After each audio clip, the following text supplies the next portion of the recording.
Assalamu alaikum, my dear students, respected teachers, guardians, viewers, and whoever with me. I welcome you all in my today's online class, English second paper, class 9 and 10. How are you, students? I hope all of you are very well by the grace of Almighty Allah. Before starting my class, I would like to introduce myself. This is Muhammad Anwarul Islam, assistant teacher, Singda Damdama Government Girls High School, Singda Natur. Our today's topic is completing sentence lecture 2. In my previous video, I have discussed 30 rules how to complete sentences using grammatical rules. This is lecture 2. I will also discuss some more structure and example how to complete sentences. Structure and example. Structure rule 31. Neither nor. দুটো জিনিসের এটাও না ওটাও না এরকম ক্ষেত্রে বোঝানোর জন্য আমরা neither or nor ব্যবহার করে থাকি। They were given neither food nor water. দুটোর কোনোটাই না, তাদেরকে খাবারও দেওয়া হয় নাই, পানিও দেওয়া হয় নাই।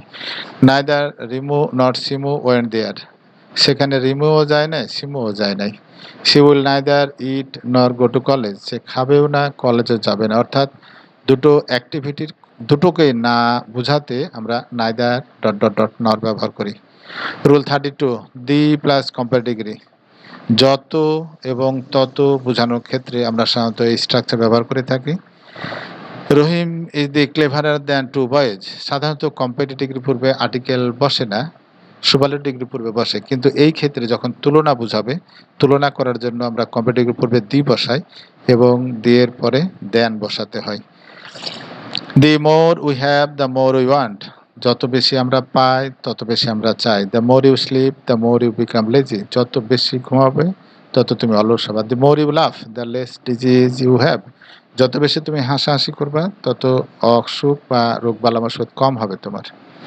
দি higher the post the higher the responsibilities. পদ যত বড় দায়িত্ব তত বেশি, অর্থাৎ যত তত বোঝানোর জন্য দি প্লাস কম্পারেটিভ ডিগ্রি ব্যবহার করা হয়। রুল 33 অ্যাজ অ্যাজ অথবা শো অ্যাজ অথবা সাজ অ্যাজ অথবা সেম অ্যাজ একই জিনিস মানে একই রকম ভাবে বোঝানোর জন্য। টেক অনলি সাজ ফুড অ্যাজ ইউ রিলিস। যে ধরনের খাবারের প্রতি তোমার রুচি বা আগ্রহ বা চাহিদা আছে সেই ধরনের খাবার তুমি খাও। Tina is as meritorious as Minar. দুজনের সাথে তুলনা করছে, টিনার সাথে মিনার। টিনা যেমন মেধাবী ঠিক মিনাও ততটাই, ঠিক ততটাই বোঝানোর জন্য as plus adjective plus as ব্যবহার করা হয়। He is so fast as his friend. সে তার বন্ধুর মতোই খুব দ্রুত সবকিছু করতে পারে। রুল 34 লেস্ট পাছে কোনো বিপদ না হয় এ জাতীয় বাক্যে আমরা লেস্ট ব্যবহার করি। একটা কথা মনে রাখতে হবে, লেস্টের পরের যে সাবজেক্ট থাকবে তার সাথে সাধারণত শুড অথবা মাইট বসে। Keep the key in a safe place lest you it might be lost. চাবিটাকে নিরাপদ স্থানে রাখতে হবে, নইলে এটা হারিয়ে যেতে পারে। Walk very quickly lest you should miss the train. খুব দ্রুত হাঁটতে হবে, নাহলে ট্রেন ছেড়ে যাবে। Walk carefully lest you should fall down. সাবধানতার সাথে হাঁটাহাঁটি করো, নাহলে তুমি পড়ে যাবে। Rule 35 after or before or when. Clause প্রথমে বসবে একটা, তারপরে একটা আমরা আফটার অথবা বিফোর অথবা হোয়েন বসাবো, তারপর আর একটা ক্লজ বসাবো। He started business after he had finished his study. The patient had died before the doctor arrived. দুটো অ্যাক্টিভিটি আছে, প্রথম অ্যাক্টিভিটির মধ্যখানে বিফোর বসবে, তারপরে দ্বিতীয় অ্যাক্টিভিটি।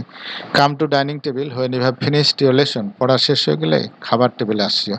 দুটো অ্যাক্টিভিটি, একটা হলো ডাইনিং টেবিলে আসা আর একটা হচ্ছে লেখাপড়া শেষ হওয়া। দুটো অ্যাক্টিভিটির মধ্যখানে কনজাংশন হোয়েন কিংবা বিফোর কিংবা আফটার ব্যবহার করতে হবে। এই মাত্র দুটো অ্যাক্টিভিটি বোঝানোর জন্য যে অ্যাক্টিভিটির প্রতি বেশি গুরুত্ব প্রয়োগ করা হয় সেক্ষেত্রে আমরা তিন ধরনের স্ট্রাকচার ব্যবহার করে থাকি। নো সুনার হ্যাড দেন অথবা hardly had when or before, scarcely had when or before. No sooner had we stepped then the rain stopped. যেই মাত্র আমরা হাঁটা শুরু করলাম সেই মাত্র বৃষ্টি শুরু হলো। দুটো অ্যাক্টিভিটি, একটা হলো আমরা সামনে এগোনো শুরু করেছি আর একটা হচ্ছে বৃষ্টি শুরু হওয়া। Hardly had the police seen the thief when he ran away? Police চোর দেখা মাত্রই চোর পালিয়ে গেল। দুটো অ্যাক্টিভিটি, পুলিশ দেখলো এবং চোর পালিয়ে গেল। প্রথম বক্তব্যের আগে সাধারণত আমরা হার্ডলি হ্যাড ব্যবহার করি, অথবা স্কার্সলি হয়েন, অথবা হার্ডলি হয়েন, অথবা বলে নসুনার। এই তিনটা স্ট্রাকচারে যে কোনো একটা স্ট্রাকচার ব্যবহার করা যেতে পারে, সবগুলো সিনোনিম অর্থে ব্যবহার করা হয়। Rule 37, feel like. প্রচণ্ড ইচ্ছা বা আগ্রহ প্রকাশ করতে সাধারণত আমরা ফিল লাইক ব্যবহার করি। একটা বিষয় মনে রাখতে হবে, ফিল লাইক এবারে সবসময় ভার্বের আইএনজি বসে। I feel like eating, or I feel like sleeping, আর feel like dancing, or I feel like talking ইত্যাদি। Now I feel like visiting the place, or I feel like sleeping now, or they feel like leaving the place. Rule 38, not in a position. কোনো পরিস্থিতি অনুকূলে থাকে না এরকম situation বোঝানোর জন্য সাধারণত আমরা ব্যবহার করি structure. I am not in a position to sing a song. গান গাওয়ার মতন পরিস্থিতি আমার এখন নেই। মনের অবস্থা যদি ভালো না থাকে, গলার অবস্থা যদি ভালো না থাকে, অথবা গান গাওয়ার যন্ত্রপাতি যদি যথেষ্ট পরিমাণ না থাকে, সেক্ষেত্রে আমরা এই ধরনের ইংরেজি ব্যবহার করি। He is not in a position to do the work. এই কাজ করার মতো তার অবস্থান নেই। They were not in a position to refuse the proposal. এই প্রস্তাবটাকে প্রত্যাখ্যান করার মতো অবস্থায় তারা নেই।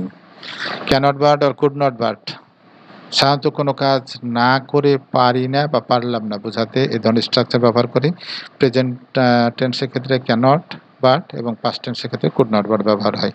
Cannot but, I cannot but love at his work. I could not but help him. বাটের পরে সাধারণত মূল ভার্ব বসে। He could not but punish him. They cannot but go to college. Rule 40, cannot help or could not help. এক্ষেত্রে স্মরণীয়, help ভার্বের পরে যখনই অন্য কোনো ভার্ব বসবে, সেক্ষেত্রে ভার্বের সাথে আইএনজি ব্যবহার করতে হবে। আর না করে পারি না বা না করে পারলাম না, প্রেজেন্ট টেন্সের ক্ষেত্রে ক্যানট হেল্প, এবং পাস্ট টেন্সের ক্ষেত্রে কুড নট হেল্প প্লাস ভার্বের আইএনজি বসে। I cannot help doing the work. এই কাজ না করে আমি পারি না। হি cannot help reading the book. সে বইটা না পড়ে থাকতে পারে না। I could not help going to college. কলেজে না যেয়ে আমি থাকতে পারলাম না। শুড হচ্ছে উচিত অর্থে ব্যবহার করা হয়। যে কাজ করা উচিত সেক্ষেত্রে আমরা বলি শুড প্লাস ভার্বের বেজ ফর্ম আর প্রেজেন্ট ফর্ম। যে কাজ করা উচিত না সেক্ষেত্রে আমরা শুড নট প্লাস ভার্বের প্রেজেন্ট ফর্ম ব্যবহার করি। We should respect our elders. বড়দের আমাদের সম্মান করা যেতে।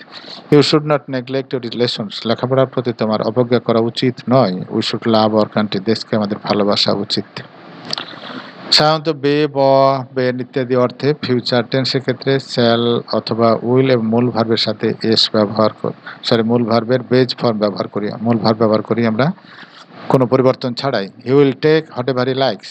উইল টেক, টেকের সাথে কোনো পরিবর্তন হবে না, কোনো কিছু যোগ হবে না। I shall go to my village. We will help the helpless.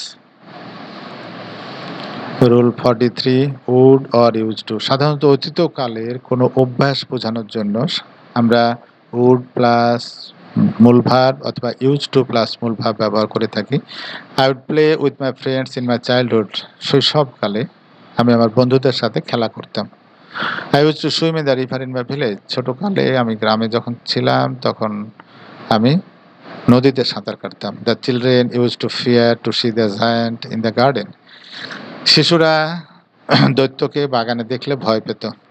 তাহলে অতীতের কোনো অভ্যাস বোঝানোর জন্য এই স্ট্রাকচার ব্যবহার করা হয়।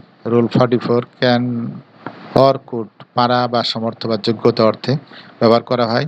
কোনো কাজ করে দক্ষতা প্রকাশ করতে আমরা সাধারণত ব্যবহার করি। প্রেজেন্ট টেন্সের ক্ষেত্রে ক্যান প্লাস মূল ভার্ব, পাস্ট টেন্সের ক্ষেত্রে কুড প্লাস মূল ভার্ব ব্যবহার করা হয়। I can drive A car. I can ride A bicycle. I could remember some vivid pictures of my childhood. আমার শৈশবকালের কিছু স্পষ্ট ছবির কথা আমার এখনো মনে পড়ে। I can write poem. সে কবিতা লিখতে পারে। ইট মে রেইন, সম্ভাবনা বোঝাতে সাধারণত মে প্লাস মূল ভার্ব বসে। It may rain today. He may go there. Mister Rakib may teach us in our class. Rule 46, অতীতকালে কোনো কিছু পেরেছিল বা পারতাম বোঝানোর ক্ষেত্রে সাধারণত মাইট ব্যবহার করা হয়। মাইটের পরে বেজ ফর্ম আর মূল ভার্ব বসে। He might help me in my danger. The crops might be grown well. He might come home yesterday. কোনো কিছু প্রয়োজন বা দরকার বোঝাতে আমরা সাধারণত নিড প্লাস মূল ভার্ব ব্যবহার করি। They need a doctor in the village. The child needs proper nurture. We need to learn our lessons carefully. কোনো কিছু সাহস করে করা অর্থে প্রকাশ করতে আমরা ডেয়ার প্লাস মূল ভার ব্যবহার করে থাকি। আর dare to cross the river by swimming, সাঁতরে আমি নদী পার করার মতো সাহস করলাম। Freedom fighters dare to struggle with our enemies, শত্রুদের সাথে আমাদের মুক্তিযোদ্ধারা খুব সাহসের সাথে যুদ্ধ করেছিল। হাউ ডেয়ার ইউ আর, কি দুর্ধর্ষ তুমি। কোনো কিছু অবশ্যই করতে হবে এরকম ক্ষেত্রে আমরা মাস্ট প্লাস ভার্বের প্রেজেন্ট ফর্ম ব্যবহার করি। I must go there, we must submit to our lot. Lot মানে ভাগ্য বা নিয়তি, ভাগ্যের কাছে আমাদের সবাইকে আত্মসমর্পণ করতে হয়। উই অল মাস্ট ডাই, আমাদের সবাইকে মরতে হবে। উচিত না অর্থ কর্তব্য, কোনো কিছু করা কর্তব্য অর্থে আমরা ওয়ার্ড টু প্লাস ভার্বের মূল ভার ব্যবহার করে থাকি। We want to love our country, দেশকে ভালোবাসা আমাদের কর্তব্য। We want to make the best use of time, সময়ের সর্বোচ্চ ব্যবহার করা আমাদের কর্তব্য। They want to help the poor, গরিবদের সাহায্য করা তাদের কর্তব্য। যে কাজ অবশ্যই করতে হবে সেক্ষেত্রে হ্যাভ টু অথবা হ্যাজ টু এবং ভার্বের প্রেজেন্ট ফর্ম বসে। He has to do the work, he has to come today, I have to finish my work quickly. Rule 52, অতীতকালে কোনো কিছু করতে বাধ্য হয়েছিল কেউ বোঝাতে হ্যাড টু প্লাস ভার্বের প্রেজেন্ট ফর্ম বসে। হি হ্যাড টু গো দেয়ার, তাকে সে সেখানে যেতে বাধ্য হয়েছিল। I had to do the work.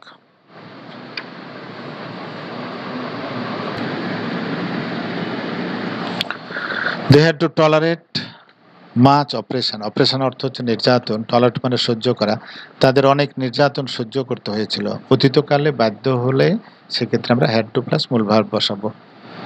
M two is two অর্থ কোনো কিছু করার কথা অর্থে কথা আছে বোঝাতে সাধারণত আমরা এই ধরনের স্ট্রাকচার ব্যবহার করে থাকি।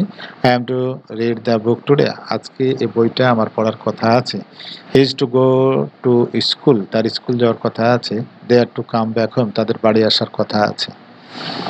রুল 54, অজ টু আর ওয়ার টু, কোনো কিছু করার কথা ছিল অর্থাৎ পাস্ট টেন্সের ক্ষেত্রে অজ টু কিংবা ওয়ার টু বসতে পারে। They were to come my sister's wedding, আমার বোনের বিয়েতে তাদের আসার কথা ছিল। ওয়ার টু গো দেয়ার, আমাদের সেখানে যাওয়ার কথা ছিল। I use to meet him, আমার তার সাথে দেখা করার কথা ছিল। Should have plus past participle, কোনো কিছু উচিত ছিল করা সেক্ষেত্রে আমরা সাধারণত should have plus past participle ব্যবহার করে থাকি। You should have gone to see him, he should have done the work, we should have helped her. Rule 56, যে কাজ অবশ্যই করা উচিত ছিল সেক্ষেত্রে আমরা মাস্ট হ্যাভ প্লাস ভার্বে পাস্ট পার্টিসিপল ব্যবহার করে থাকি। You must have heard the name of Haji Mohammad Mohsin, তুমি হাজি মোহাম্মদ হোসেনের কথা অবশ্যই শুনেছিলে থাকবে। You must have visited the historical place like Paharpur, পাহাড়পুরের মতো ঐতিহাসিক স্থান তুমি ভিজিট করে থাকবে। রুল 57, কোনো কিছুর দ্বারা কোনো কাজ সম্পন্ন হওয়া বোঝালে সাধারণত বাই প্লাস জিরান্ড অর্থাৎ বাই প্লাস ভার্বের আইএনজি ব্যবহার করি আমরা।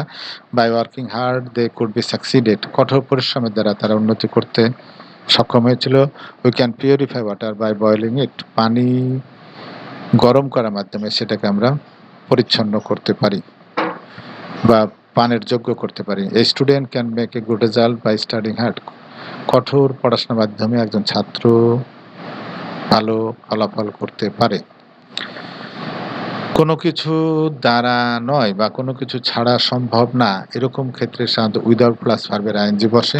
Without studying properly you cannot pass the exam, না পড়ে মনোযোগ সহকারে না পড়ে তুমি পরীক্ষা পাস করতে পারবে না।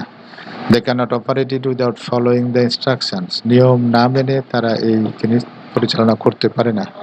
Without working hard none can prosper in life, কঠোর পরিশ্রম ছাড়া কেউ এ কাজ করতে পারে না। These are the rules related to completing sentence. Students, if you learn all these rules very carefully, I think you can do better in your exam. So read them again and again very carefully so that you can do you can make a brilliant result in your coming examination. Thank you. Talk to you in the next video. Assalamu alaikum.